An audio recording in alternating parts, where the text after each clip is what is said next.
Bom, meninas, é o seguinte, então.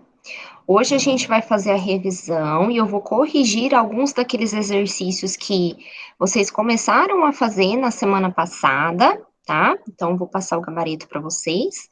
Mas já de antemão, eu já oriento que vocês estudem pela revisão que eu vou dar aqui primeiro, tá? Porque os exercícios eles estão meio que gerais, ok? Outro recadinho, pessoal. A prova semana que vem vai ser presencial, tá? Eu não sei se vocês já receberam um comunicado da escola que a gente vai voltar às aulas presenciais semana que vem. Ai, professora, e eu que sou de fora, não passa ônibus. Gente, para quem não tiver condições mesmo de ir fazer a prova presencial, eu vou aplicar uma prova online. Só que eu já deixo isso daqui orientado, gravado, que a prova vai ser diferente. Não vai ser a mesma prova que você, quem for no presencial, e eu já aviso, gente, que a prova do online vai estar mais difícil, obviamente, tá? Vai ser o mesmo conteúdo, o conteúdo vai ser o mesmo, só que a forma com que eu vou elaborar a prova vai ser diferente. Por quê? Porque, obviamente, que no online, gente, a coisa é muito diferente.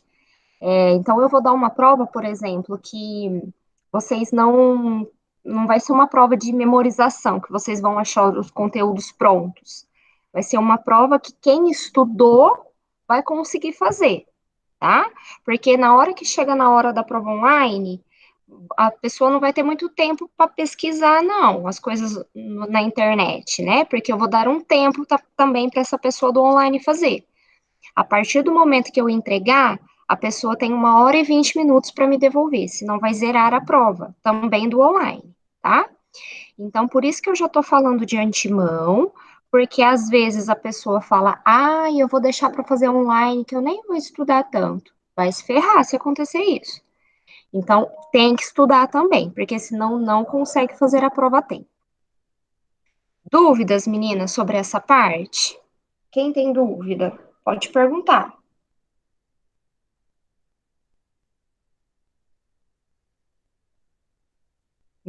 Ninguém? Bom, então beleza, então. Na nossa próxima quinta-feira, então, vai ser a prova. As pessoas que forem fazer, então, online, eu peço que entrem em contato comigo, tá? No particular, que vai ser no mesmo dia, só que vai ser na quinta à tarde ou à noite que vai fazer essa prova. E eu vou dar o tempo também para poder fazer, ok? Meninas, então vamos começar então a nossa revisão agora, se ninguém tem dúvidas. Aqui na revisão eu vou deixar bem focadinho, tá? O que vocês vão precisar se atentar aqui para o estudo. Bom, eu vou começar, pessoal, com uma das nossas primeiras aulas, né? Que foi que a gente conversou um pouco sobre a introdução da disciplina e a gente viu um pouco sobre distúrbios urinários, tá? Então vamos lá.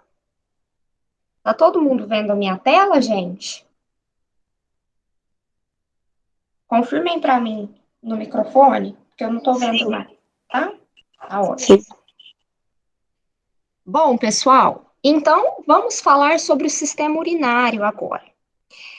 A gente já viu as funções, né, que ele serve para excreção, eliminação de resíduos, né? E quais são os principais distúrbios que a gente tem aí da parte da saúde do adulto? Principalmente, né, os cálculos renais, ou então chamados de litíase urinária, que são as famosas pedras nos rins, tá? Que nada mais é do que a formação de sólidos, de sais minerais, e outras substâncias. Então, por exemplo, cálcio, ácido úrico, e isso se cristaliza e migra para as vias urinárias. Por isso que eles viram pedras. Uma afecção muito comum aí na saúde do adulto.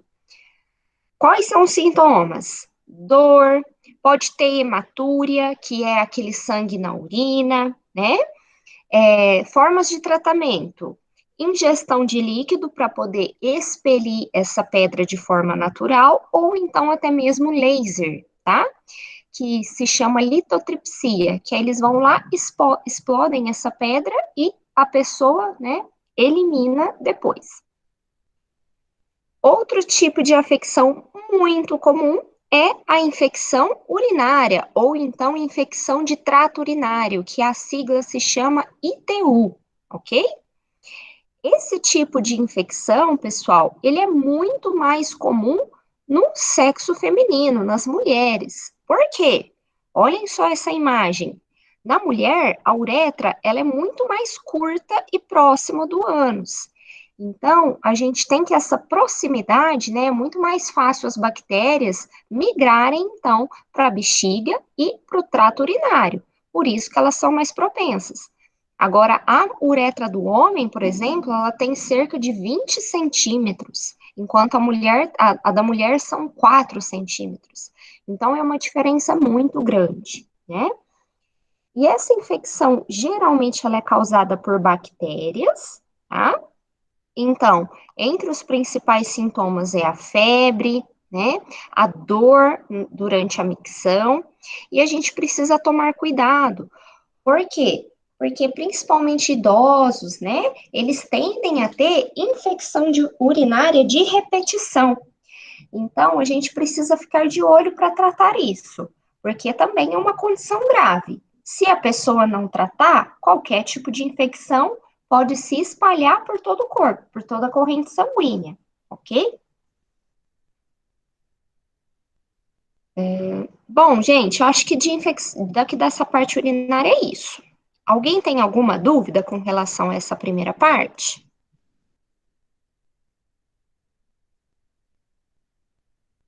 Não? Não.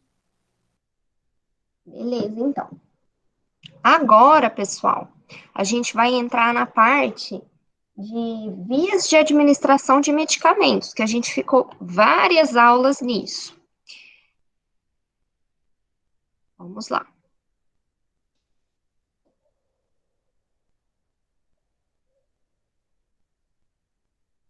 Bom, pessoal, o que a gente viu então dessa aula de princípios da administração de medicamentos?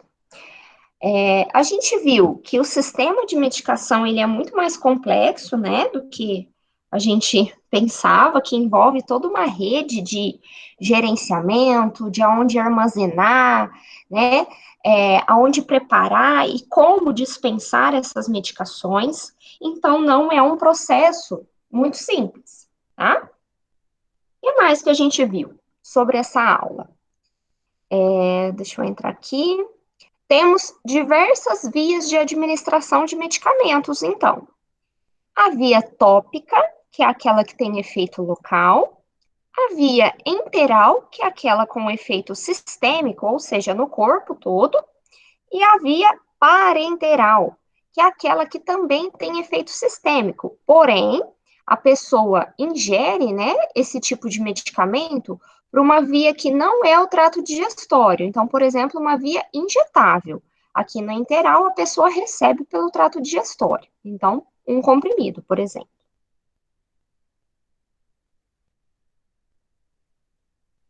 Bom, aí a gente viu certinho sobre cada via, né? Na via tópica, por exemplo, que é aquela que tem efeito local, a gente tem sobre diversas apresentações. A via cutânea, que é pela pele, né? Ou por gotas otológicas, ou oftálmicas, ou intranasais, por exemplo. Igual a gente está vendo aqui na foto. A via cutânea, então, pela pele, ou então colírios, intranasal ou gotas otológicas, que é no ouvido. Agora a gente vai ver sobre a via enteral, que vai abranger então o quê? A via oral, né, pelo tubo gástrico, né, ou então, às vezes, se a pessoa está com uma sonda de alimentação, vai ser ou por sonda nasentérica, na via duodenal, ou gastrostomia. E também a gente tem a possibilidade pelo reto. Quais são eles, pessoal? A via oral, né, que é a mais comumente usada, então olhem só os comprimidos, os xaropes, né?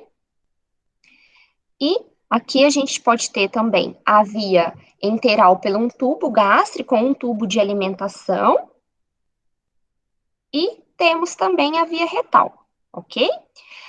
Quais situações a gente vai usar mais essa via retal? Pacientes que apresentam vômito ou inconscientes, ou então aqueles que a gente está impossibilitado de colocar essa medicação por via oral. Agora a gente vai ver sobre a via parenteral, então. Que temos diversas vias, diversas modalidades, né? Seja por via intravenosa, né? Intramuscular, subcutânea, intradérmica, e ainda a gente tem outras possibilidades, tá? Por exemplo, intraóssea, que é no osso, que eu até cheguei a explicar para vocês um pouquinho. Tem ainda medicações intracardíacas, tá, gente? Que é uma coisa, assim, bem específica, e geralmente quem faz isso é o médico. E transdérmica.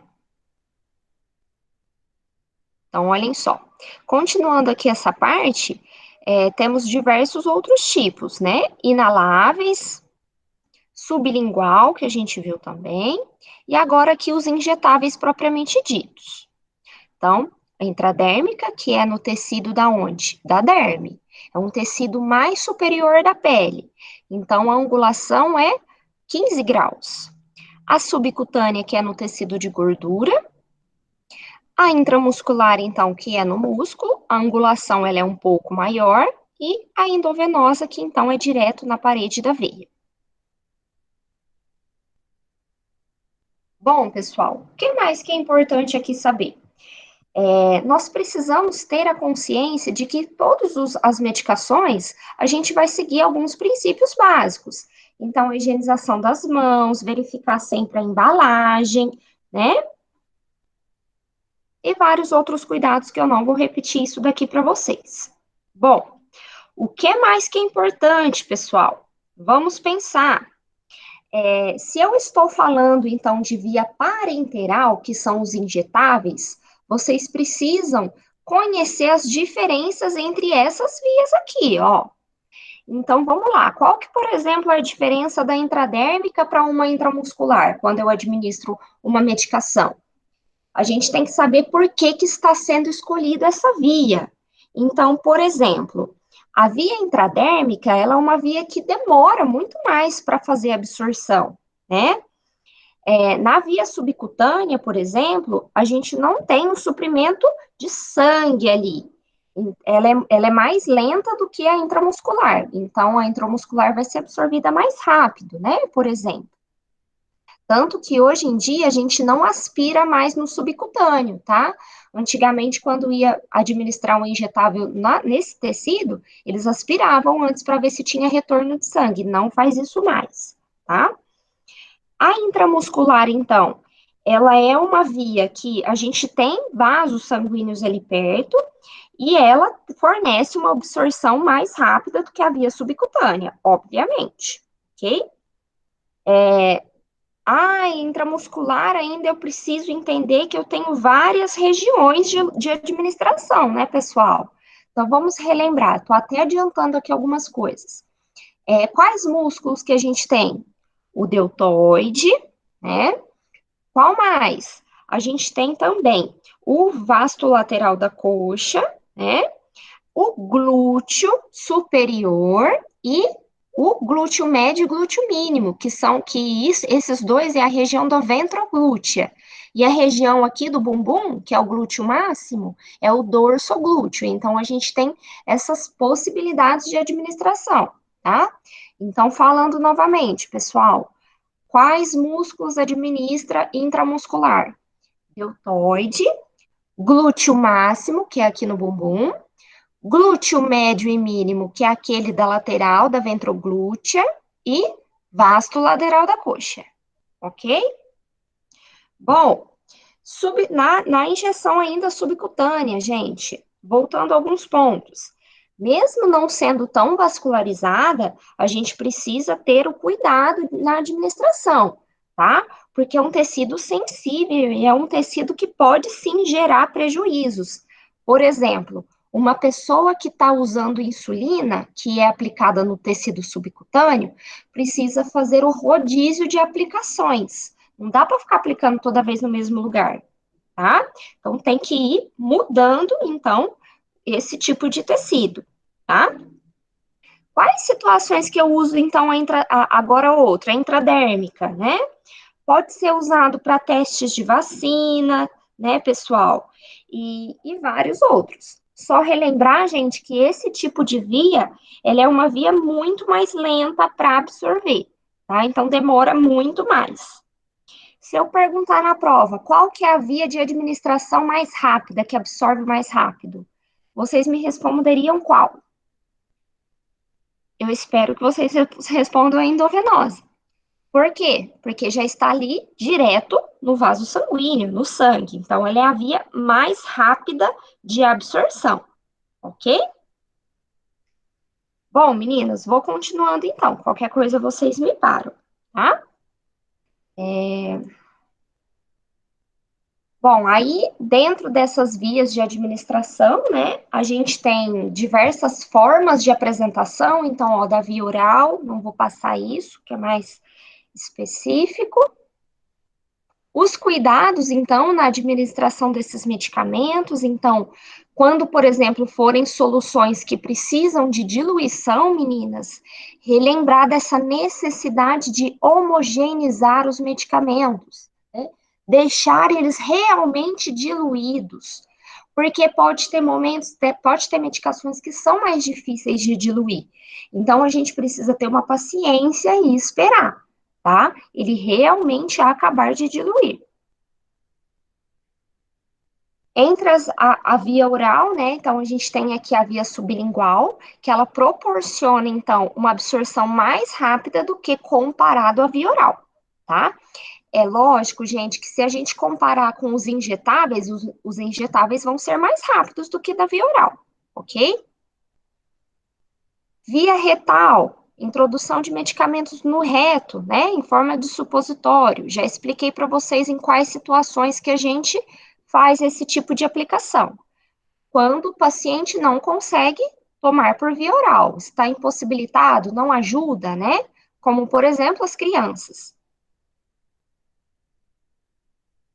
Medicamentos por via vaginal. Então, olhem só, a gente vai ter o objetivo do quê, pessoal? Principalmente o tratamento, né, de afecções daquela região, do canal vaginal.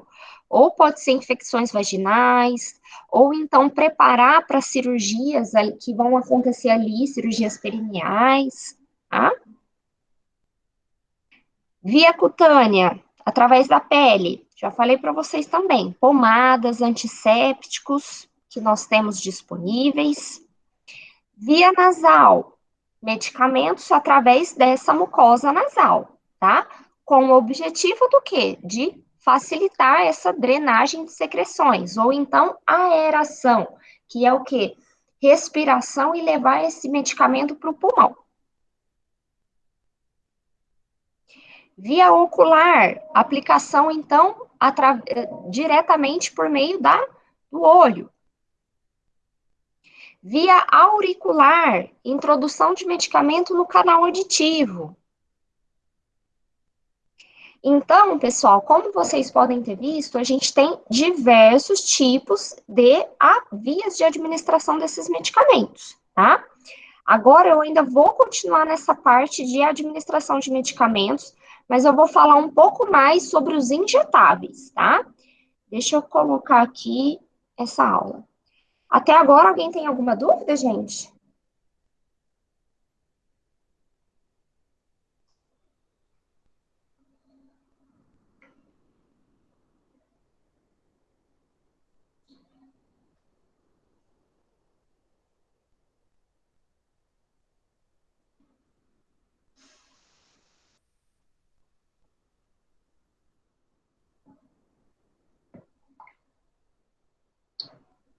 Tá todo mundo vendo, gente, minha tela? Não? Sim. Sim? Ok. Bom, pessoal. Então, continuando ainda nessa parte de administração de medicamentos, né? Uma das coisas também muito importantes que a gente precisa rever aqui, além daqueles passos do protocolo que eu já falei para vocês que a gente segue para todas as vias, é sobre a segurança na administração dessas medicações. Então, aqui eu trouxe para vocês o exemplo dos 13 certos da medicação. Ai, professora, precisa saber disso? Precisa, gente. Precisam saber sobre esses passos de segurança. Todas as vias de administração a gente vai fazer isso, tá? Então, quais são esses passos? Prescrição certa, né? Então, a prescrição precisa estar correta. O paciente precisa ser o paciente certo. O medicamento, medicamento certo. Dentro da validade certa, dentro da forma ou então apresentação certa, né? Isso significa, pessoal, que o medicamento, a sua forma, a sua apresentação precisa estar íntegra. Dose certa, né? Compatibilidade tem que ser compatível, né? Orientação ao paciente, via certa, a gente viu agora que tem várias vias de administração. Eu preciso escolher a via que é a mais adequada para aquele paciente, tá? Por exemplo, se o paciente não come mais por boca, como que eu vou administrar um comprimido para aquele paciente? Né? Mesmo que ele esteja com uma sonda, por exemplo. Tem medicamentos que eu não posso macerar, né? Que eu não posso amassar para diluir e passar na sonda. Então, nesse caso, eu preciso escolher outra via, ok? O horário, então, certo. Tempo de administração certo. Então, não pode deixar lá, por exemplo, uma medicação que é injetável, diluída num soro, ficar muito mais tempo para correr, demorar muito mais, que não vai ter o mesmo efeito. Precisa ter a ação certa e precisa ter o registro certo. Então, são todos esses passos. Precisamos sempre atentar a todos esses certos da medicação, em todas as vias, ok? O que mais que a gente viu aqui? Aqui vai repetir sobre as vias, eu não vou falar isso de novo, que eu já falei para vocês, tá? Aí a gente viu agora sobre os injetáveis, que eu falei que eu vou focar mais com vocês. Os tipos de agulha, né, pessoal, igual tá aqui na foto. Eu tenho diferentes tipos e cada uma vai ter uma finalidade diferente. Olhem só, a 13 por 4,5, que geralmente é aquela marronzinha, mas deixa eu ver se eu consigo mostrar. Gente, é essa daqui ou essa daqui, a marrom ou a cinza, tá? Que ela é utilizada, então, como ela é menorzinha e mais fininha, ou para via intradérmica ou para via subcutânea. Então, por exemplo, a aplicação de insulina, tá? Só lembrando que para insulina tem agora a possibilidade de ter as seringas com agulha já tudo pronto, tá?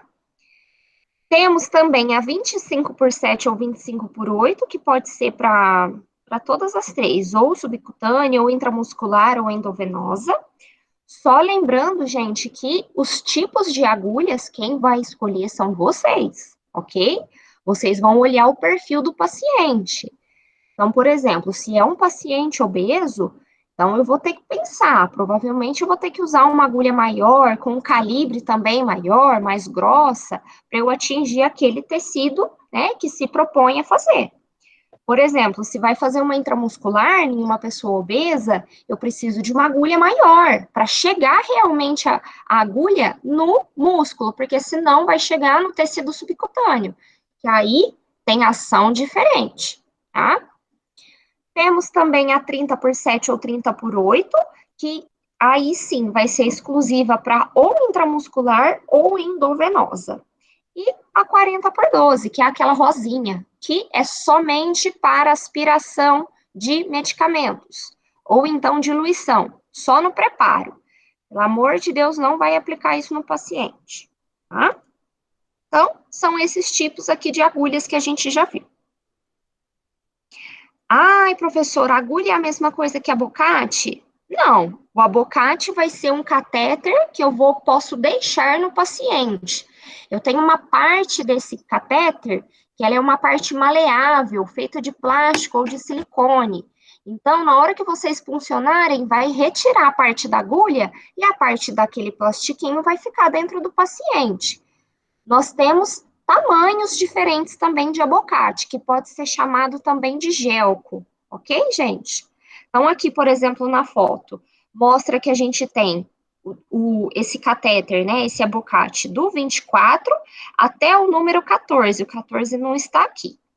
Só relembrando que, nesse caso, quanto maior a numeração do abocate, ou então do gelco, conforme vocês forem chamando, menor é a agulha e menor o calibre, tá? E quanto menor o número, maior a agulha e maior o calibre. Então, a gente tem, por exemplo, aqui a 14 e a 16, são aquelas grandes e grossas. Lembra que eu mostrei para vocês na aula, gente, o tamanho? Não sei se vocês se lembram, estava todo mundo nessa aula, tá? Bom, e para cada uma, então, dos tamanhos, eu vou ter, então, propósitos diferentes. Nossa, professora, por que que você está frisando tudo isso? Gente, porque é importante vocês terem a noção e saberem qual que vai ser a finalidade para cada um desses catéteres. Então, por exemplo, se você vai funcionar com um 14 ou um 16, em quais situações? Quando eu tiver o quê? Que infundir, dar muito volume para o meu paciente. Como a agulha é grande, eu preciso escolher um local, né, uma veia grossa, uma veia compatível para isso, senão vai estourar, obviamente. Por exemplo, a 20, o 22 e o 24? Seria para infusões menores, né? Então, pensem comigo, se o paciente precisa de uma transfusão de sangue, vocês acham que daria certo passar essa transfusão em um catéter que está puncionado com o número 20, 22 ou 24? O que que vocês acham, gente? Vocês acham que ia dar certo?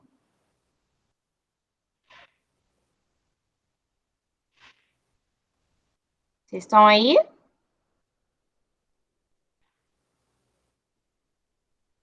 Meninas?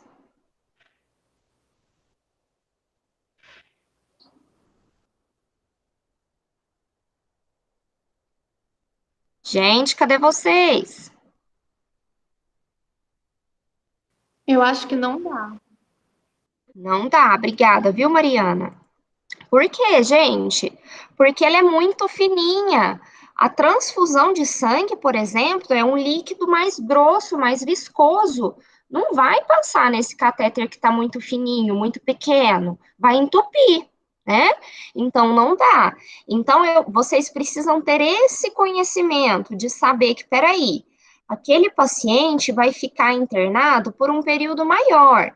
Ele vai receber antibiótico, ele vai receber tal e tal tipo de medicação.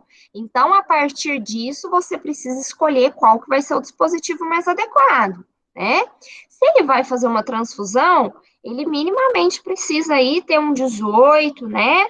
Ou então um 16. Isso se ele tiver condição. É lógico, gente, que às vezes ele é um idoso e ele não vai ter uma veia muito boa, de grosso calibre, para suportar um 16 ou um 18. E aí que vocês têm que usar mais do bom senso. Peraí, vou tentar um 18, mas às vezes um 20 dá, né? Então, é ter esse tipo de senso, ok? Bom, o que mais, né? Então, a gente tem aqui para cada tipo de catéter, para cada tipo de gelco, aqui uma especificidade diferente. Ó, do 20 para cima, olhem só, é mais crianças, adolescentes e adultos que têm infusões venosas menores, tá? 22, geralmente é bebês e crianças, ou então idosos, tá? Porque ele é aquele mais curtinho e mais fininho. E a gente ainda tem, pessoal, os abocates ou os gelcos 24 e 26, que são para RN, tá? Que é bem menorzinho ainda. Temos também as borboletinhas, ou então os butterflies, né? Que são para infusão, né? Ou então coleta na hora. Medicamentos em bolos, que são aqueles medicamentos dados na hora. O paciente não vai poder ficar com um período prolongado. Por quê? Porque aqui eu tenho só agulha, eu não tenho aquele plastiquinho para ficar lá. Então, ele é muito mais fácil, lesões, né? Então, ele é para coisas rápidas, na hora. Uma coleta de sangue, por exemplo, ok? E temos também os tipos diferentes de seringas, vocês já conhecem isso. De 1 ml até 20 ml. De 1 ml, eu vou escolher, né?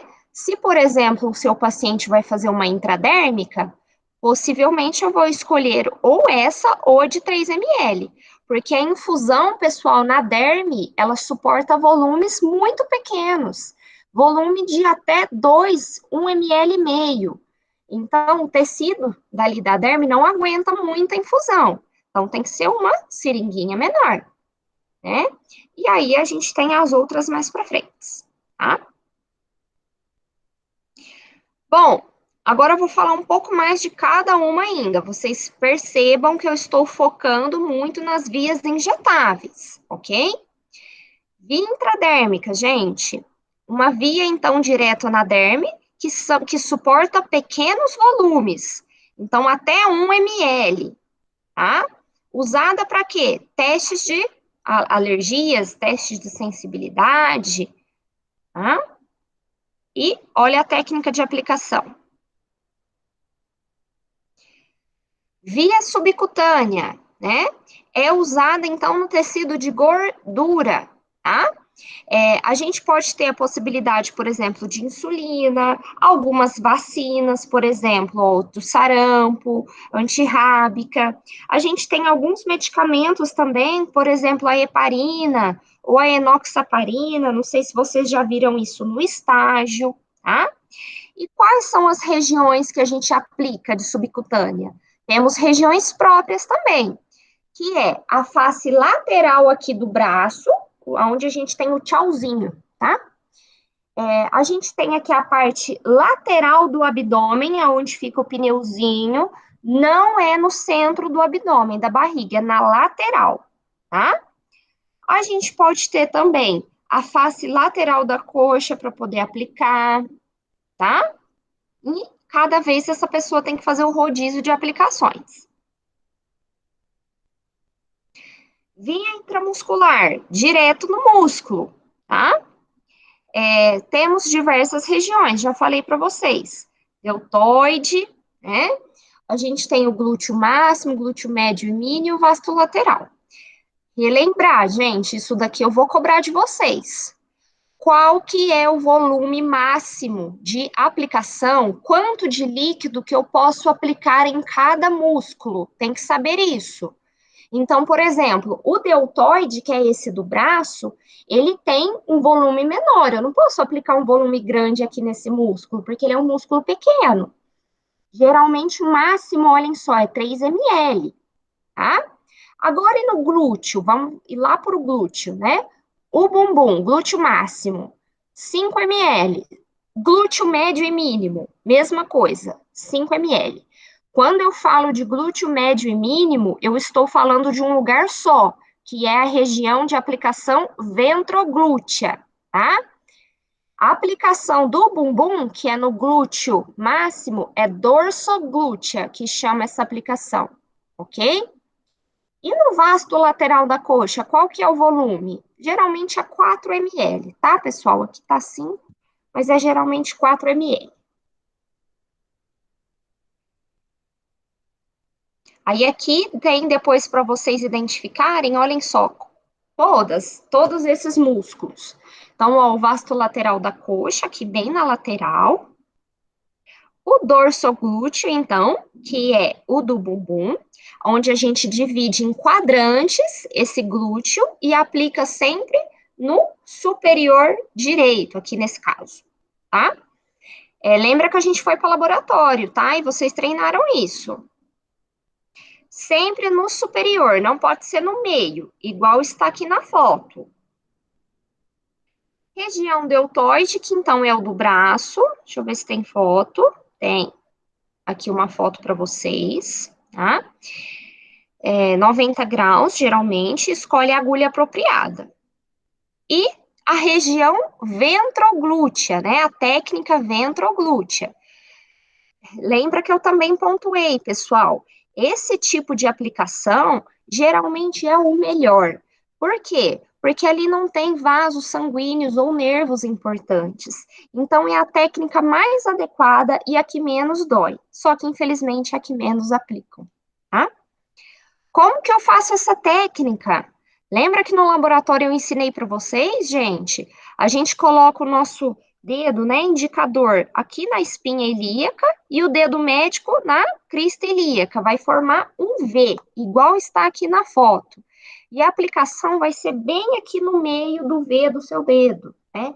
Igualzinho tá aqui nesse X, ok? Aqui, então, você vai garantir a aplicação em dois músculos, no glúteo médio e no glúteo mínimo, ok? E mais, a via endovenosa, então, que é diretamente na veia, né? Obviamente, vocês sabem disso. E a gente escolhe, então, a veia, a rede venosa que é mais apropriada. Ok? Eu falei para vocês que a que vocês geralmente mais gostam é a veia mediana do cotovelo, que é essa que fica bem no meio do braço aqui, do cotovelo mesmo, ou então a veia cefálica ou a basílica, né? E também tem a rede venosa aqui da palma da mão.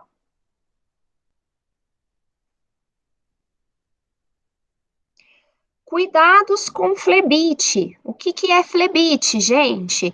É uma inflamação, então, na veia. Essa inflamação, ela tem que ser identificada prontamente. Vê que tá roxo, vê que tá começando a ficar mais quente, ou então um pouquinho vermelho. O que que tem que fazer? Tem que tirar e puncionar em outro lugar, ok? Não pode puncionar, continuar a punção.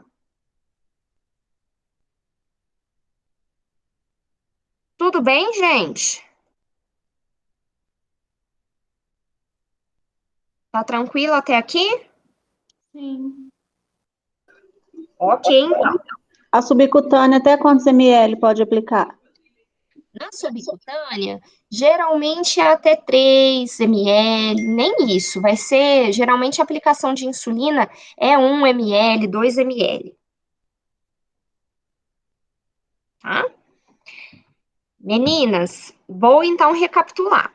Temos diversas vias de administração de medicamentos, né? Vocês precisam saber que existem diversas opções, né? E a gente tem que avaliar se está necessário, se é, aliás, desculpa, se é adequado aquela via ou não. Precisa saber quais vias existem? Precisa, tá? Principalmente das injetáveis. Falei para vocês que das injetáveis temos diversos tipos. Temos a intradérmica, a subcutânea, a intramuscular e a endovenosa. Precisa saber a diferença entre elas. Uma absorve mais rápido do que a outra, tem que saber isso. Então, olha já a dica, tá? Da intramuscular, o que que tem que saber? Tem que saber quais músculos que a gente aplica, né? Esse injetável, esse intramuscular, e de mais ou menos o volume de aplicação de cada um. Por que que precisa saber disso? Gente, porque é muita diferença, por exemplo, se eu pegar um deltoide com um glúteo máximo, tá? Então tem que ter essa noção, ok? Quando eu falo de técnica de aplicação de intramuscular, eu estou falando de aplicação do deltoide, eu estou falando de dorsoglúteo, que aí é aqui no bumbum, ou de ventroglúteo, ou então de vasto lateral. Beleza? Posso passar então para o próximo tema, gente? Deixa eu ver qual que é. Bom, gente, além disso, então lembrem dos passos de segurança, do protocolo que a gente higieniza as mãos e faz todo aquele passo a passo de segurança em todas as vias, tá? Agora, meninas, a gente vai para a parte de disfunções Foi respiratórias que a gente teve? Foi. Disfunções respiratórias, tá?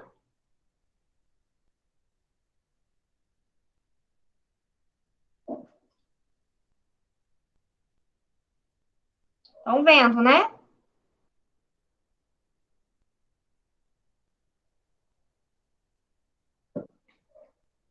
Bom, pessoal.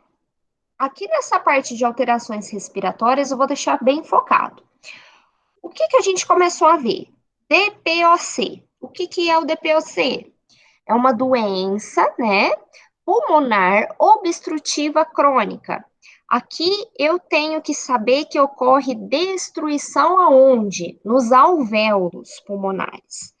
Os alvéolos, então, relembrando, são aqueles sacos de ar e eles são responsáveis por fazer o quê?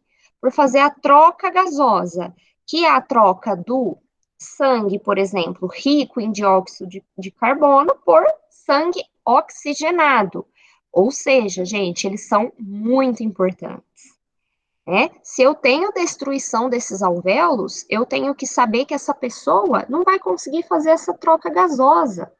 Ou seja, essa pessoa vai ter dificuldade para respirar, porque vai ter menos oxigênio dentro do corpo dela, porque ela não consegue fazer a troca, tá? Consequentemente, essa pessoa vai ter como principal sintoma o quê? A falta de ar, que é a dispneia, né?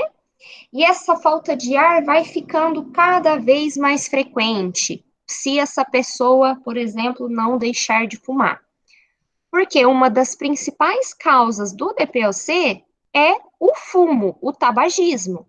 Eu posso até ter outra causa, que é quando uma pessoa tem uma deficiência de uma enzima, que é a enzima alfa-1 atripsina. Porém, as principais causas aqui que levam ao DPOC é o cigarro, tá? Então, se essa pessoa continuar a fumar, vai continuar destruindo os alvéolos. E aí chega uma hora que a falta de ar fica tão grande que não consegue nem tomar banho, nem pentear o cabelo mais, porque vai sentir falta de ar, ok?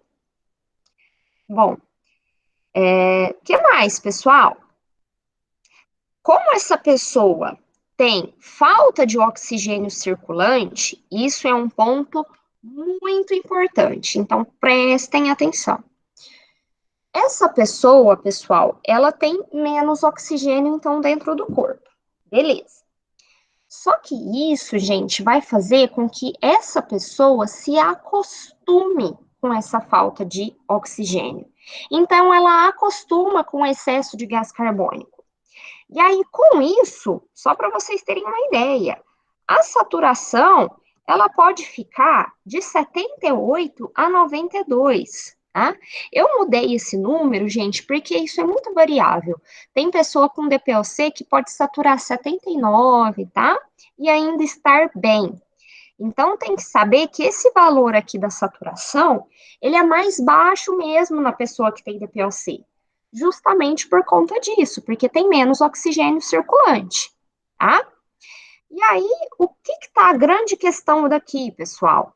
A tendência natural é que quem está passando, né, falta de ar, você dê oxigênio. Só que aqui precisa ter muito cuidado, porque o oxigênio pode ser tóxico. Então, em vez de melhorar, a pessoa vai fazer piorar. Só que isso não significa que não possa dar oxigênio. Eu tenho que dar, só que numa quantidade menor, se for prescrito, né? Então, se o médico, por exemplo, orientar o fisioterapeuta que vai precisar do O2, vai ser um oxigênio, geralmente no catéter, que é aquele que vai aqui no nariz, tá? O catéterzinho tipo óculos. Porque ele fornece uma concentração de oxigênio menor, de 1, por exemplo, a 3, 4 litros por minuto, no máximo. Nunca para esse paciente ele vai estar com uma máscara de oxigênio, porque a máscara oferta mais concentração de O2, e isso pode ser tóxico para o paciente. Então, se ele precisar de O2, vai ser no catéterzinho, ok? Então, esses são os cuidados, pessoal. Esse ponto aqui é extremamente importante, viu? Saber por que que a gente precisa ter cuidado com o oxigênio e saber, então, que esse paciente vai saturar menos, tá? Bom, o que mais, pessoal? A gente viu, né, também que se esse DPOC for piorado, isso pode levar a um quadro de enfisema pulmonar, tá? Que é quando a gente tem uma extensa destruição desses alvéolos.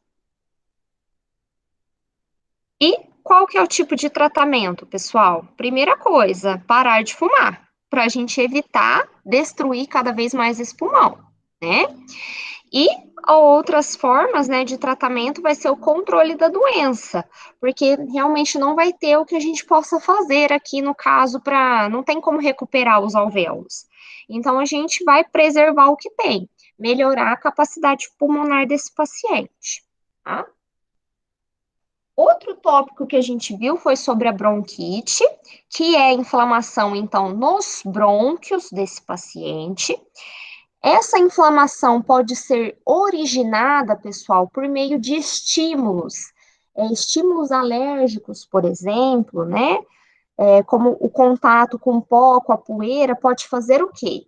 Com que esse brônquio fique igual está aqui na foto. Ele fica estreito, ele fica mais inchado.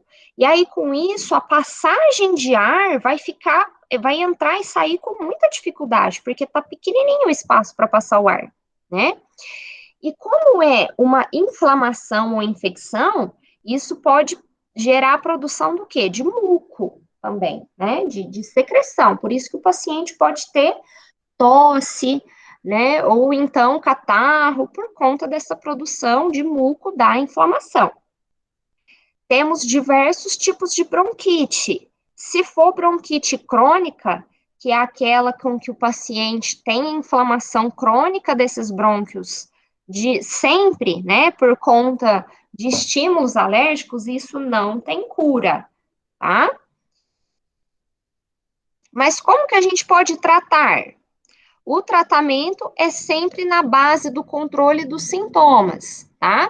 Então, evitar o contato, é lógico, com essas substâncias irritantes, então, as alergias, né, pó, solventes, gases, tudo que pode levar à inflamação dos brônquios, tem que evitar. E broncodilatadores, para fazer o quê? Para abrir esse espaço aqui que está estreito do brônquio, o ar passar com mais facilidade. Aí, com isso, a falta de ar melhora, tá? Que mais, pessoal? Logo depois a gente viu, então, sobre pneumonia, né? Que é uma inflamação ou infecção nos pulmões, tá? E nesse caso, quando eu tenho inflamação ou infecção, eu posso ter também a produção de secreção, de muco, né? E esse muco vai fazer o paciente ter dificuldade para respirar. Por isso que ele pode ficar com tosse, o peito cheio, né?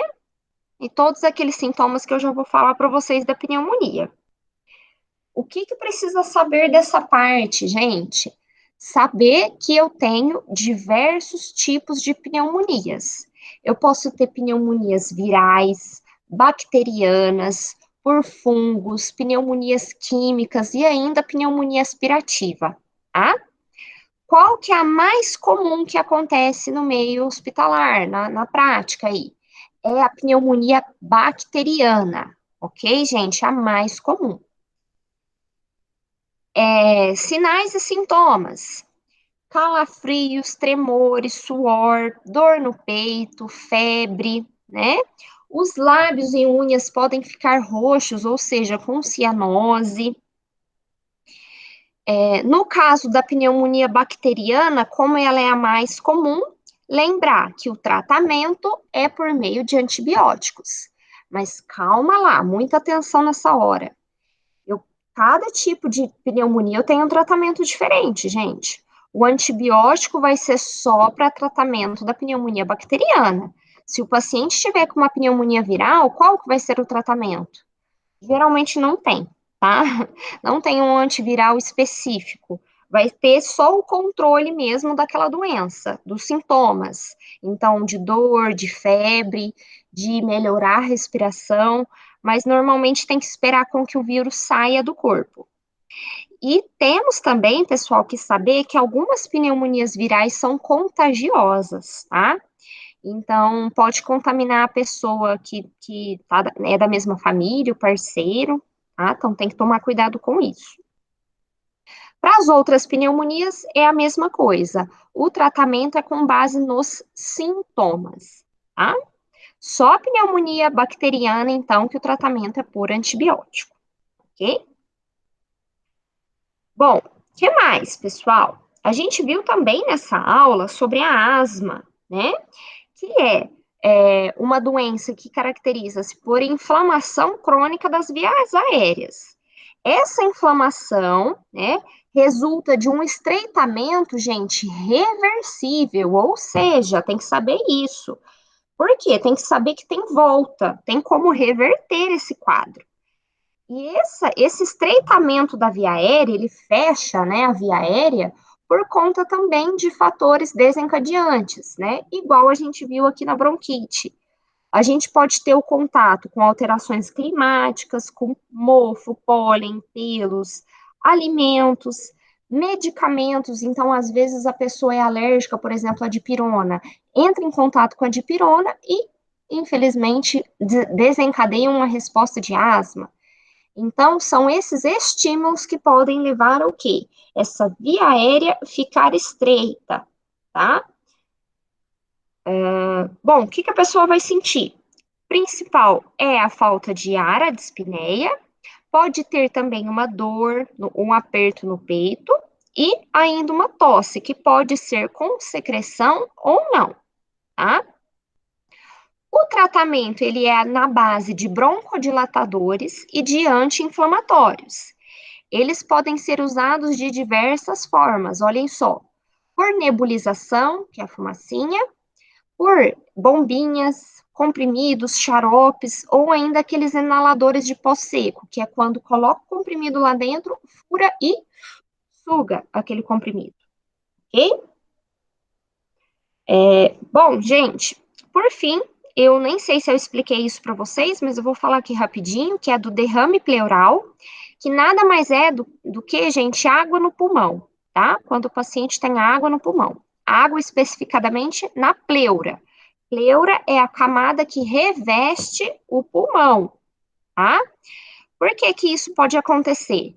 Pacientes oncológicos ou então pacientes terminais que estão em um quadro de insuficiência de órgãos, isso vai ter a produção de líquido. Esses líquidos podem adentrar na pleura. E quando eu tenho muito líquido na pleura, vai atrapalhar a respiração. Vai chegar uma hora que tem tanto líquido que vai sentir tanta falta de ar que precisa tirar. Se tem pouco líquido, o próprio organismo absorve. Só que se tem muito, gente, o médico vai vir com um catéter, com uma agulha e drenar esse conteúdo. Aí o paciente vai ter o alívio na hora ali da respiração, tá? Gente, dessa parte aqui de distúrbios respiratórios é isso. Alguém tem alguma dúvida sobre distúrbios respiratórios? Não? Vou passar para o próximo, então.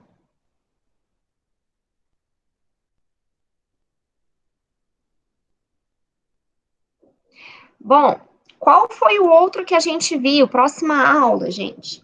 A gente conversou um pouco sobre fibromialgia e meningites. Então, vamos começar com fibromialgia, que vai ser bem rapidinho, tá?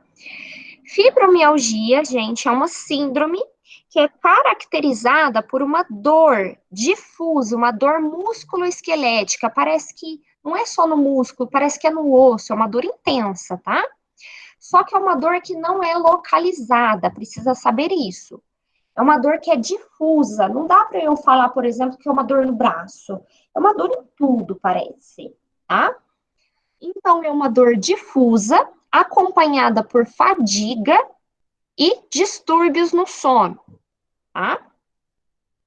Então, olhem só. Aqui na foto mostra para vocês. Essa é uma dor regional. Então, por exemplo, está localizada, é no ombro ou então na região lombar. Agora, aqui na fibromialgia, ela é uma dor difusa que está no membro todo. Não tem como a gente identificar, ok? Essa dor, pessoal, ela acontece por conta de alterações no sistema nervoso central, que eles recebem respostas erradas e interpretam como respostas de dor, só que não são, só que o seu cérebro faz pensar que é, tá? Algumas pessoas com, por exemplo, depressão e ansiedade e hipotireoidismo são mais propensas a terem fibromialgia, tá? Bom, como que é o diagnóstico, então, gente? É uma dor, então, músculo-esquelética generalizada por mais de 3 meses, tá? Então, a pessoa precisa ter essa dor por um período maior. Não é só um dia, uma semana, o suficiente para caracterizar ou diagnosticar esse tipo de doença, tá? Ou então a gente tem a possibilidade, ó, de 11 tender points positivos, que é esses pontos aqui de dor difusos, quando a pessoa tem cada um desses pontos, tá? Bom, qual que é o tratamento agora, então, para fibromialgia, gente?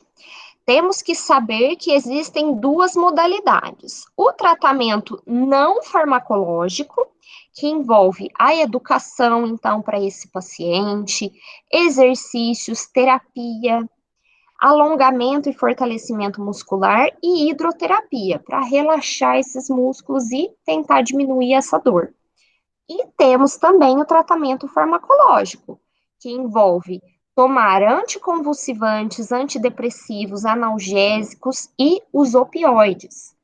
Eu lembro que nessa aula eu falei para vocês o que, que era opioide, que é uma classe de medicamentos, é um grupo de medicamentos, pessoal, mais fortes, derivados da codeína, da morfina, tá? Então, por exemplo, o Paco que a gente tem aqui, tá? O Tilex, né? Que são derivados aqui opioides, tá?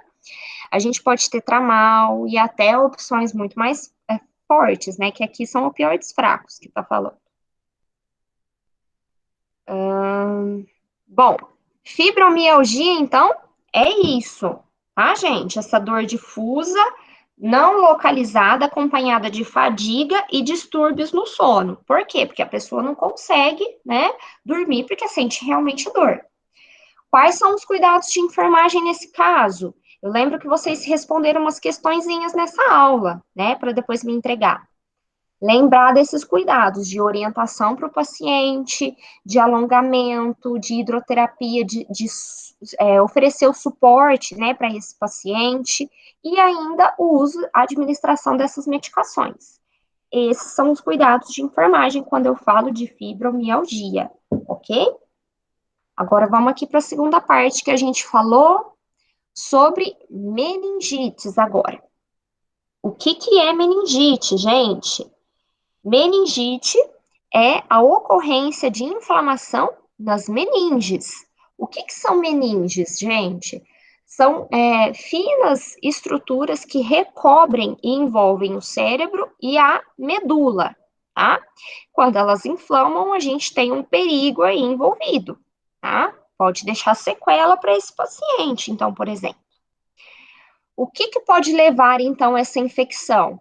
Bactérias, vírus e fungos. Então, olhem só, né? As meningites de origem infecciosa são as mais importantes. Meningites bacterianas, né? Modo de transmissão, de pessoa a pessoa. Então, por via respiratória, por gotículas e secreções. Olha aí o espirro, né? Ou então contato íntimo com pessoas da mesma casa, parceiros, creches, tá? Eu preciso tomar muito cuidado com meningite. Quais que são os sintomas que esse paciente vai ter? Febre, dor de cabeça, náuseas, vômitos, confusão mental e ainda o líquor vai estar alterado. O líquor é o líquido, gente, que circula em volta do cérebro e da medula, tá? Quando o paciente está com suspeita de meningite, por exemplo, a gente vai ter, o médico, né, ele vai fazer a coleta do líquor, que é aquela coleta de uma agulha aqui na coluna, para identificar se ele está com infecção, infectado ou não, tá? Por que que a meningite é tão perigosa, gente? Porque como ela está em contato com um tecido que é tão sensível, que é o cérebro e a medula, isso, se tiver infectado, vai poder representar sequelas permanentes no paciente. Então, convulsões, paralisias, tá? E isso pode, ou dano direto a algum órgão. Por exemplo, o paciente pode ficar surdo ou perder um pouco da audição, ó, distúrbio da linguagem, retardo mental, anormalidade motora, então por isso que é tão perigoso. Tem que tratar o quanto antes a meningite, tá? Tratamento vai ser o antibiótico, no caso aqui das meningites bacterianas, porque é a mais comum, tá? E esse antibiótico é o quanto antes. Vai ser administrado por via venosa, gente, porque é tão sério o negócio que tem que ser o tratamento feito o quanto antes, absorvido o quanto antes, tá? Então, por via venosa, geralmente de 7 a 14 dias, tá?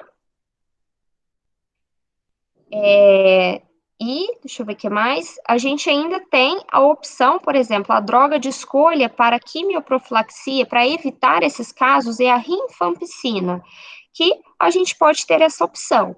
Ou então, no caso das crianças, que a gente tem até a vacinação para prevenir o contato, né? Ou então formas graves da meningite, ok? Tudo bem, pessoal, dessa parte? Alguém tem alguma dúvida?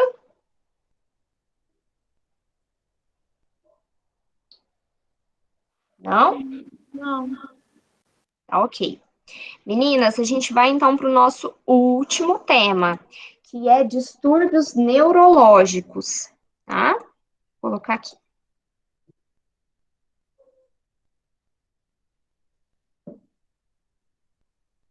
Pronto. Bom, disfunções neurológicas. Uma das primeiras coisas que a gente viu aqui foi sobre o AVE, acidente vascular encefálico, né? O que é importante a gente saber disso, pessoal? O acidente vascular encefálico é uma doença que ocorre muito na prática clínica, né? O que isso caracteriza, gente? Pode ser de duas formas, tanto na forma isquêmica quanto na forma hemorrágica. Os dois tipos eu tenho prejuízo da função do sistema nervoso. O primeiro, que é o isquêmico, eu tenho a oclusão ou então obstrução de um vaso sanguíneo, que interrompe o fluxo de sangue. Então, por exemplo, pode vir um coágulo ou um trombo em uma das veias aqui do cérebro e isso tampa a passagem de sangue. Se tampa a passagem de sangue, com certeza eu vou ter um prejuízo, porque o lado que não está recebendo sangue, ele vai ser um tecido que pode até morrer. Então, por isso que é tão perigoso, tá? E ainda eu posso ter o hemorrágico, que é quando essa veia, essa parede aqui, esse vaso sanguíneo do cérebro, ele se rompe por conta, por exemplo, de uma pressão alta, ou então por conta de um acidente, bateu a cabeça, teve um inchaço, pode fazer com que esse vaso se rompa. Se o vaso estourou, rompeu, isso vai gerar um sangramento aqui no lugar. Também muito perigoso, tá? Gente, eu só queria fazer um pequeno adendo aqui que eu esqueci na aula de distúrbios respiratórios, tá? Então prestem atenção no que eu vou falar que é importante. Eu esqueci de falar sobre embolia pulmonar, que na aula eu lembro que eu expliquei para vocês. O que é embolia pulmonar, pessoal? É quando eu tenho o bloqueio também de um vaso, só que aí a diferença vai ser um vaso do pulmão. Esse bloqueio pode ser por um coágulo, um trombo ou ainda uma molécula de gordura, por exemplo, a aterosclerose. E esse bloqueio no pulmão vai fazer a mesma coisa aqui, teoricamente, do AVE. Não vai deixar o fluxo sanguíneo passar direito. Então, por isso que essa pessoa não vai conseguir respirar, tá? Então, a embolia pulmonar também é muito perigosa, tá? Como que eu explico melhor para vocês? Se eu tenho um bloqueio de um coágulo no pulmão, é embolia. Se eu tenho no cérebro, é AVE. E se eu tenho no coração? É um infarto. Entenderam? Então, embolia é quando eu tenho bloqueio no pulmão. Tem jeito de tratar? Tem. Eu posso ter a opção de tomar um anticoagulante para tentar dissolver esse coágulo, esse trombo, ou então por modo mecânico direto. Vai lá e faz uma cirurgia e tira aquele coágulo, se der tempo, né, gente? Então, eu tenho que saber que tem essas opções, ok? Só relembrando, meninas, que aqui, por exemplo, se for um bloqueio de uma molécula de gordura, anticoagulante não dissolve molécula de gordura. Porque se fosse assim, tava todo mundo tomando anticoagulante para emagrecer, tá? O anticoagulante, ele só dissolve coágulo de sangue, ok? Então, se for gordura, infelizmente, não tem o que fazer, tem que tirar mecanicamente, tá? Bom, aqui então essa foto mostra para vocês quando tem uma hemorragia aqui intracerebral por conta de um vaso que se rompeu, tá?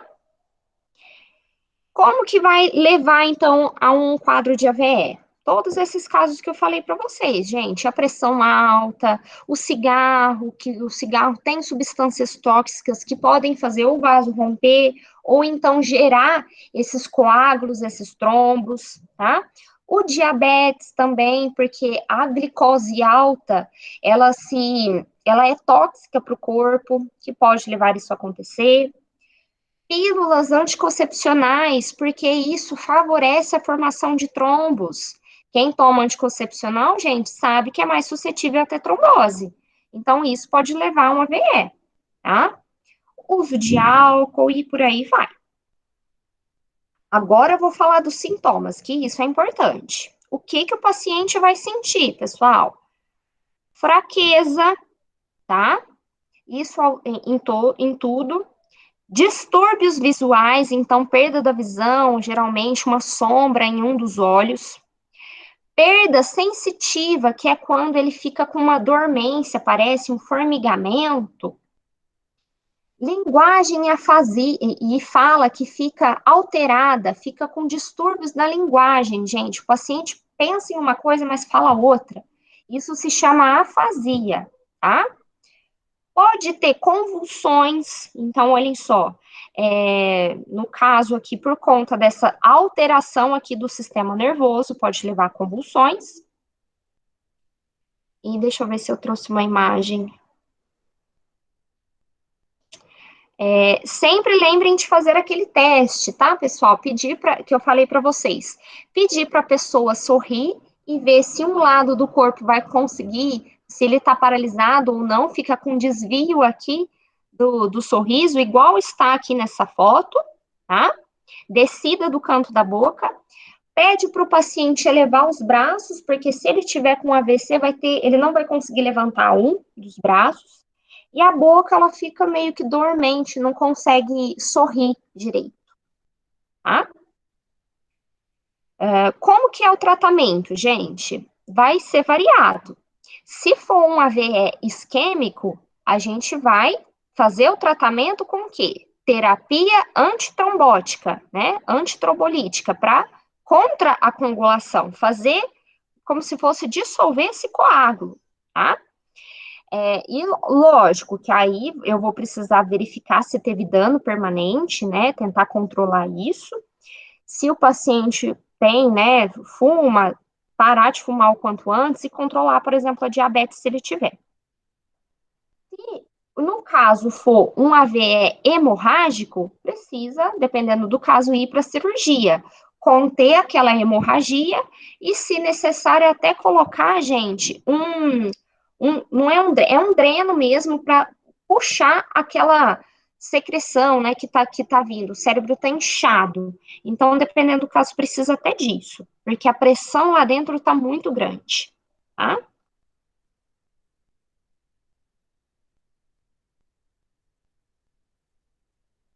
Tudo bem, então, dessa parte? Vamos para o próximo. Vimos também sobre coma, que é um estado onde o paciente ele não tem a consciência, né, que é o completo conhecimento de si mesmo. Então, ele tem a função cerebral prejudicada, ok? Deixa eu ver se tem aqui. Não. Tudo que pode levar o paciente a ficar sonolento, com estupor, né? Não reativo aos comandos, pode levar a um quadro, né, de coma. Isso pode ser devido a vários fatores, gente, como traumatismos, AVE também pode levar a isso, câncer, alcoolismo, meningite, olha a meningite que a gente acabou de ver, né? Ou então até mesmo intoxicações por medicamentos, tá? Então, suicídio, o paciente vai lá e tenta tomar algum remédio e com isso acaba prejudicando ou levando aquele paciente a um estado de coma, ok? Por fim, também vimos sobre a crise convulsiva, que é quando eu tenho uma atividade elétrica anormal do cérebro. O impulso elétrico não está normal, tá?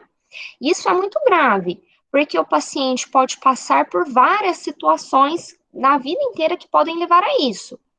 Quais são as causas, gente? Podem ser, por exemplo, de isquemias ou infecções no cérebro, intoxicações, uso de drogas, né? Ou então outros quadros hormonais. Então, insuficiência, ó, por exemplo, hepática, adrenal, que é da glândula adrenal que fica em cima do rim, tá? Ou então alguns outros distúrbios.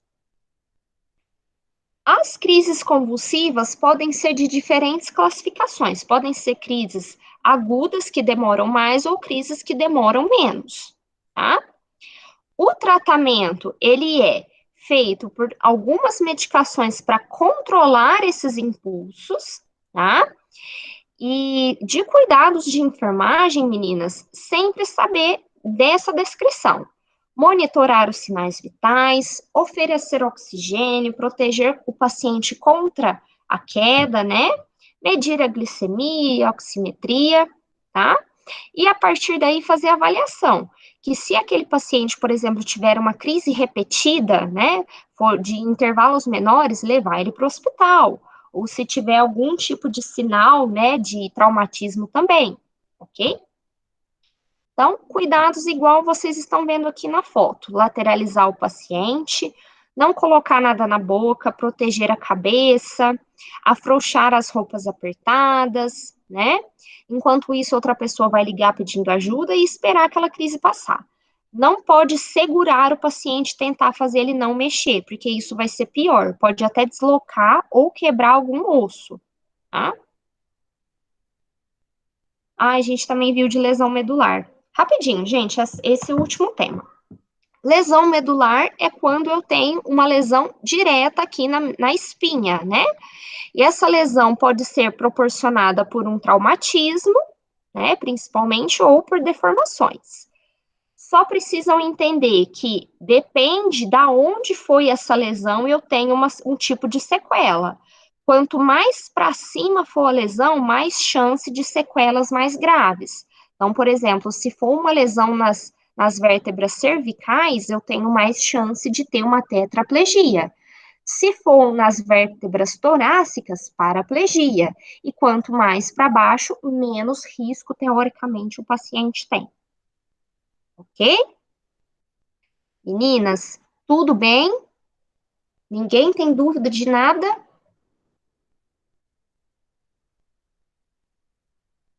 Não? Bom, o conteúdo então da revisão, meninas, eu já terminei, tá? Depois eu vou disponibilizar esse vídeo no YouTube para vocês. Estudem principalmente essa primeira parte que eu fiz a revisão, tá? Agora, então, eu vou mostrar para vocês os exercícios, né, que eu tinha passado para vocês fazerem semana passada. Todas conseguiram fazer?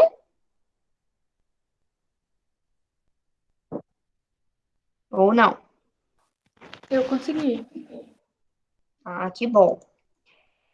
Hum,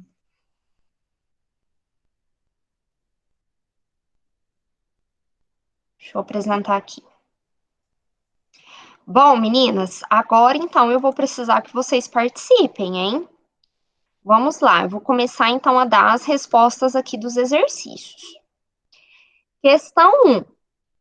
Quais os 13 certos para administração de medicamentos? E aí? O que vocês colocaram?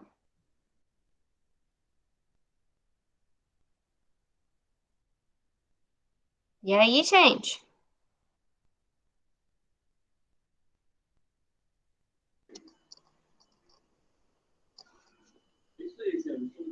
A prescrição certa, paciente certo, medicamento certo, validade certa, são esses? Isso mesmo, os 13 certos. Forma Então, de vamos. apresentação, dose, compatibilidade, orientação ao paciente, via de administração, horário certo, tempo de administração certo, ação e registro certo. Perfeito. Os 13 certos da medicação, igual eu passei para vocês na revisão, ok? Para colocar isso. Agora vamos para a próxima. Citar 8 vias para administração de medicamentos. Quais vias vocês colocaram?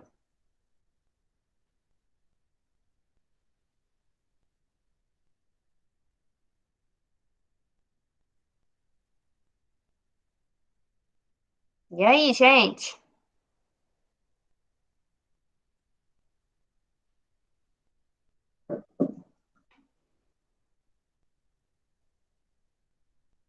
Ninguém chuta nada?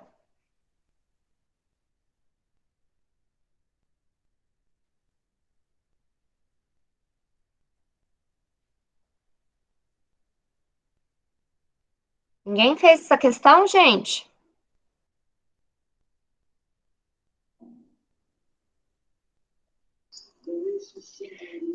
Ah, professora, eu coloquei via oral, sublingual, retal, intradérmica, subcutânea, intramuscular, endovenosa e via respiratória. Perfeito. Então, pessoal, nessa questão, vocês poderiam citar qualquer tipo de via dentre as que a gente viu. Então, pode ser a via oral, pode ser, sei lá, intramuscular, subcutânea, intradérmica, retal. Que mais que a gente viu? A gente viu tantas vias, mas enfim, podem colocar todas que a gente viu, por exemplo, ok? 3. Citar 3 contraindicações da via oral. Então, qual situação que a gente não pode, né, que é contraindicado a via oral? O que vocês acham?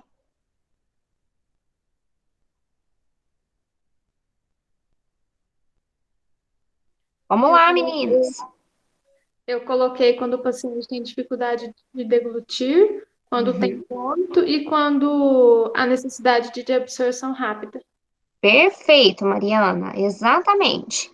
Então vamos lá, quando o paciente não tem condição de engolir, né, um idoso, por exemplo, né?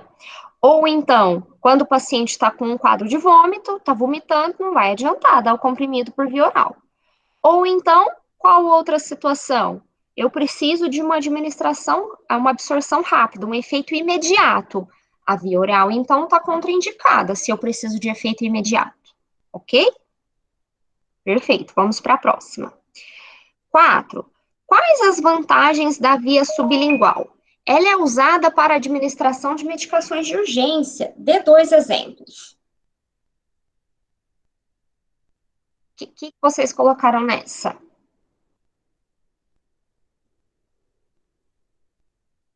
Eu coloquei a medicação para hipertensão Uhum. e a vacina, aquela vacina. Ah, sim, perfeito, perfeito. Isso mesmo, gente. Então, a vantagem aqui nesse caso é que a gente tem uma possibilidade de absorção mais rápida do que quando é por via oral mesmo, engolir aquele comprimido. Então, o efeito da medicação ele vai ser muito mais rápido. Por exemplo, no caso de um antihipertensivo ou então de um tipo de vacina. Perfeito.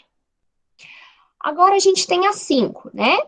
Em relação aos tipos de abocate, responda. Quando utilizamos o 14, 16, 18, 20 ou 24? Essa daqui estava em uma parte mais, ela é mais específica, tá? Da aula que eu mostrei para vocês dos tipos lá de agulhas. Eu vou até repassar aqui com vocês, olhem só. O 16, ele geralmente é para adolescentes e adultos, tá? Sempre quando a gente precisa infundir, então, grandes volumes, tá? Então, grandes quantidades. A sua inserção, ela é mais dolorosa e depende, né, de uma veia de maior calibre. Isso, gente, tanto a 16 quanto a 14 é a mesma coisa, ok? Agora, a 18. Vamos para a 18. A 18 geralmente é para adolescentes ou adultos, Para administrar sangue ou hemoderivados, né? A sua inserção também é dolorosa e também precisa de uma veia de maior calibre, tá? Que 18 ainda é grosso também. O 20, pessoal. O 20 geralmente é adequado para a maioria das infusões, tá? E até dá para a gente administrar a transfusão de sangue, e não precisa ser uma veia tão calibrosa para isso. 22. No 22, geralmente é para bebês, crianças ou então idosos. É mais fácil inserir, porque são para veias mais frágeis, tá? Deve ser mantida em uma velocidade de infusão menor, né? E tem mais risco de perder, porque a veia é menor. Eu não posso infundir grandes volumes aqui, no 22, ok? E a gente tem ainda o 24, que geralmente é para bebês ou crianças, tá? Também pode ser para idosos. E para infusões menores ainda, tá? Usados para aqueles que têm veias muito estreitas, tá? Por exemplo, veias aqui do antebraço dos idosos, né? E aqui a gente não pode administrar quase nada, que tem que ser muito volume, ok? Tudo bem essa, gente? Vocês colocaram outra resposta? Ou não?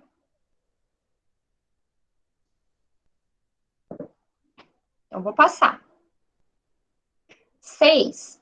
Em que situações usamos a via intradérmica? E aí, o que vocês colocaram?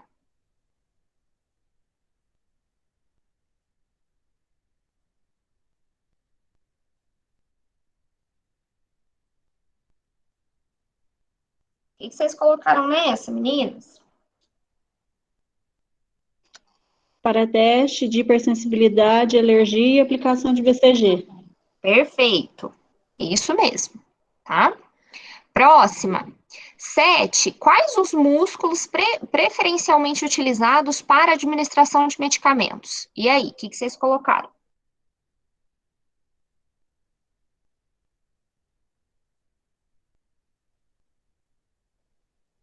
Quais são os músculos que a gente administra, gente? Que eu falei para vocês, tanto na revisão.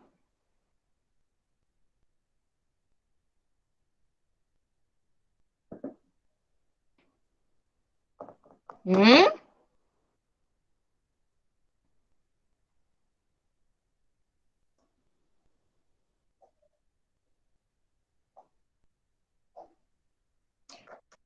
Gente, isso daqui tem que saber, hein? Vamos lá. Músculo deltoide.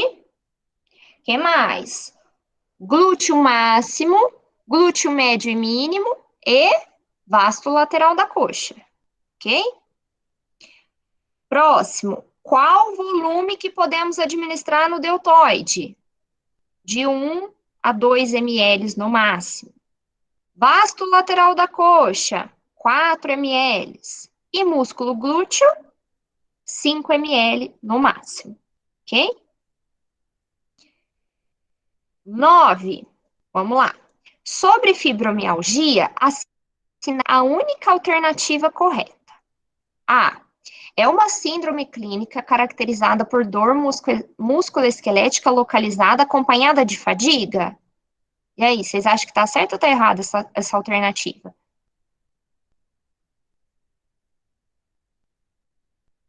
Gente, fala comigo, vocês estão aí?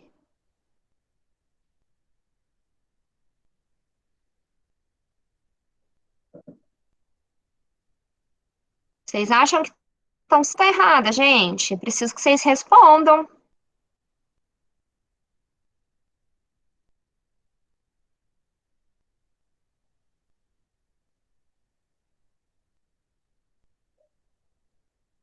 Meninas, alguém tá aí?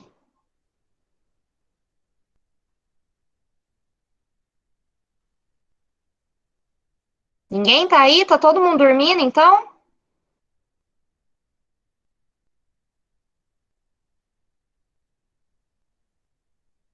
Hum?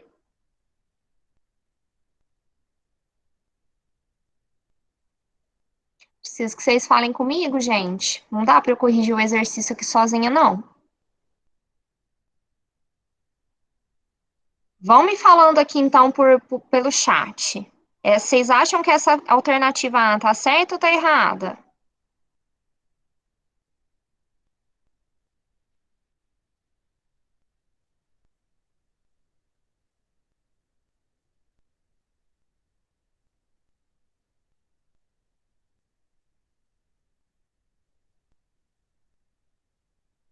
Errada? Ok. Então, vamos passar para a próxima. Há vários sintomas associados, como anemia, alteração do sono, falta de vitamina K, diminuição de força motora, epilepsia, convulsões e depressão. Isso está relacionado à fibromialgia? E aí, vocês acham que está errada ou está certa? A B.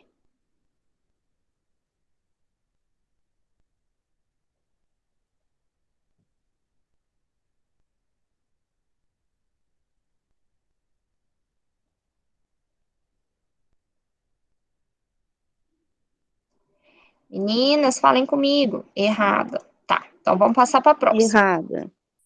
Ótimo, obrigada, viu? O diagnóstico é feito com base na história clínica do paciente com dor há pelo menos 3 semanas e em duas localidades do corpo diferentes. E aí, tá errado ou tá certo? Errada. E só sobrou a D, né, gente? O tratamento pode ser feito de forma não farmacológica, com terapias e alongamentos, e farmacológico com uso de anticonvulsivantes, analgésicos e antidepressivos. É essa a resposta, tá? Agora eu vou repassar, gente. A A está errada, por quê? Porque essa palavra localizada está errada. Não é uma dor localizada, tá? Anemia, vitamina K, não tem nada a ver com fibromialgia, ok? Então tá errada essa daqui também. O diagnóstico não é com pelo menos 3 semanas, é muito mais tempo do que isso, ok? Então, letra D de dado. 10.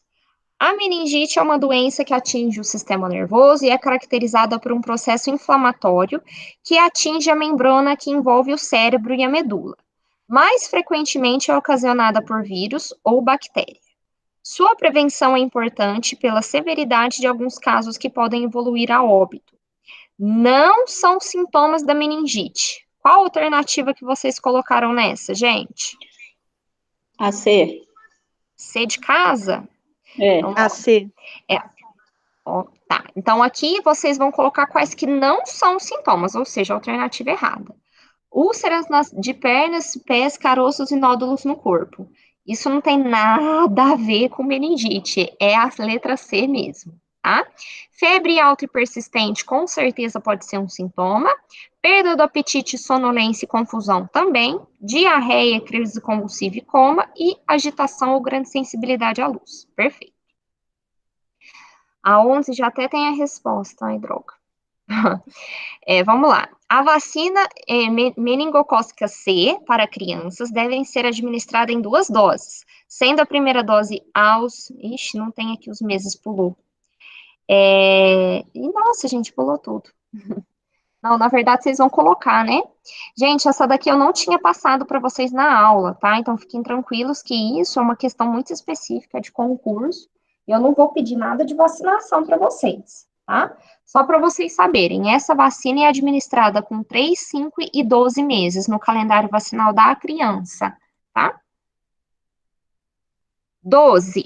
As meningites são as mais importantes do ponto de vista de saúde pública.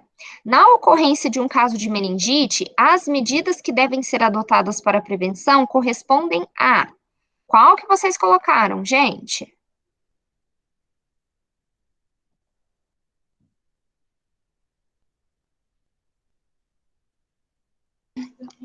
Ah, professora, eu coloquei a D, mas não sei se está certo, não. Tá. Alguém colocou outra diferente? Deixa eu ver aqui.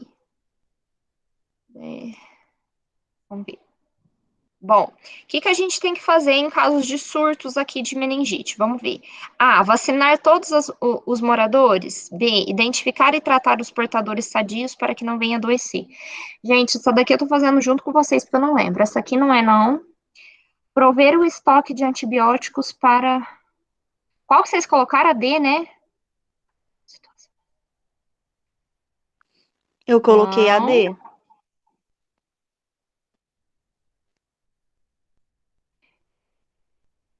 EAD, gente. Essa daqui não tem como a gente prover estoque de antibióticos para uso em possíveis novos casos. Não. Então, EAD de dado mesmo, tá? Também é de concurso. 13. O técnico de enfermagem é chamado para atender um trabalhador que apresentou mal-estar e suspeitará que se trata-se de um AVE. Se o trabalhador responderá, então quais seriam, teoricamente, os sinais, né, desse AVE? É a letra C, com fala pastosa e apresentar movimentos assimétricos. Lembra que eu falei para vocês daquele teste, gente? A pessoa não consegue levantar um dos braços, tá? Ó, obviamente que não é, porque a pessoa não vai conseguir responder claramente as perguntas. E não tem nada a ver com movimentos oculares involuntários, então não. B, a solicitação com movimentos simétricos. Não, então não fica simétrico, fica assimétrico. Cada um levanta de um jeito. D, a solicitação com movimentos simétricos. Não, tá errado.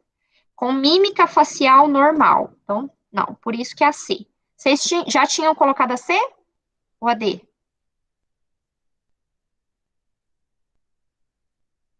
É a C, tá?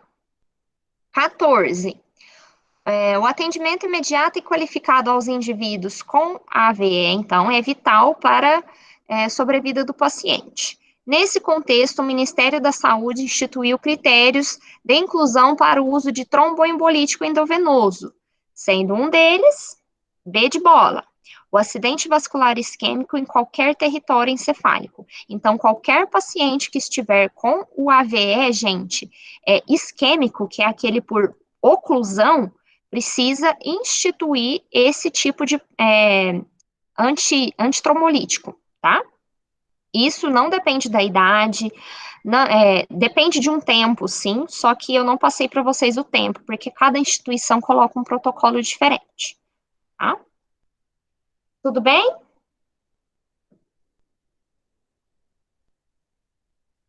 Bom, 16. Diferencie AVCH e AVCI. AVCH é o acidente vascular, aqui tá cerebral, tá? Mas é o AVE. AVE hemorrágico é aquele por rompimento, então, do vaso sanguíneo, causando uma hemorragia, um sangramento. E o AVEI é o isquêmico, então é uma oclusão ou obstrução do vaso por um coágulo, por um trombo, tá? Tem que saber que mais ou menos os sintomas serão parecidos, gente. Então, a fadiga, a fraqueza, né, que eu falei para vocês, crise convulsiva, dificuldade na fala ou dificuldade na coordenação motora, tem que saber desses sintomas, tá? 17. Paciente de 55 anos deu entrada na emergência com fratura em C5 e C6, devido, C5 e C6, gente, é a cervical 5 e a cervical 6, tá? Devido ao acidente. Qual tipo de lesão ele apresentou? O que vocês acham, gente, nessa daqui? O que vocês colocaram?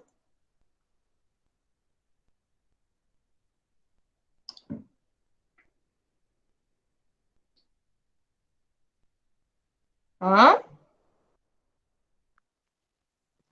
É tetraplegia, professora?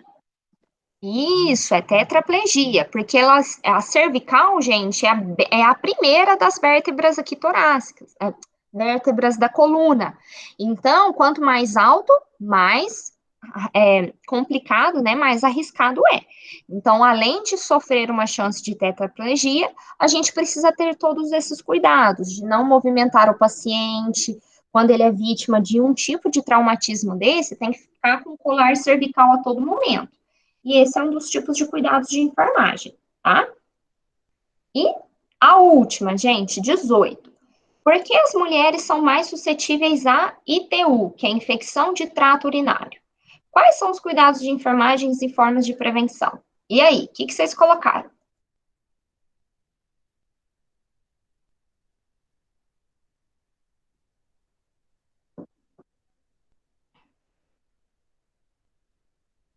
E aí, gente?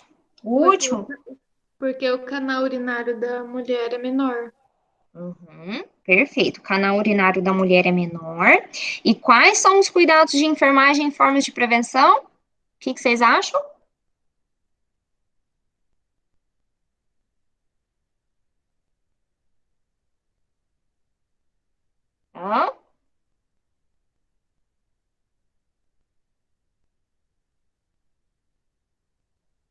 Beber muito líquido, tá, gente? Higienização, tá?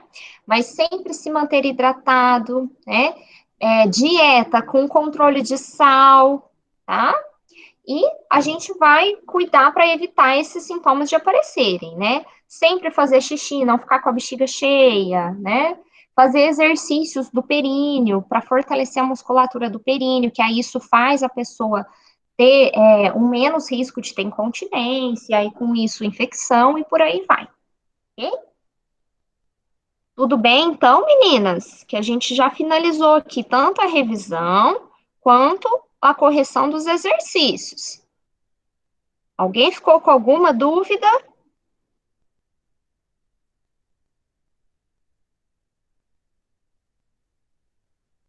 Não? Não. Ok. Não. Meninas, então é isso. Estudem. A nossa próxima prova, a nossa próxima aula vai ser a prova, tá? Quem realmente não tiver a condição de ir, eu falo para vocês que é melhor vocês irem, mas quem não tiver condições, venha conversar comigo depois no privado, ok? Qualquer coisa, vocês entrem em contato comigo, se alguém tiver alguma dúvida, e estudem, tá, gente? Eu só queria pedir para vocês, encarecidamente, para que na próxima aula vocês participem, porque é muito difícil estar aqui como papel de professor e falar sozinho, tá? Então, eu peço a colaboração de vocês para que vocês possam participar, porque isso é muito importante para o aprendizado de vocês, ok? No que eu puder ajudar, eu estou à disposição.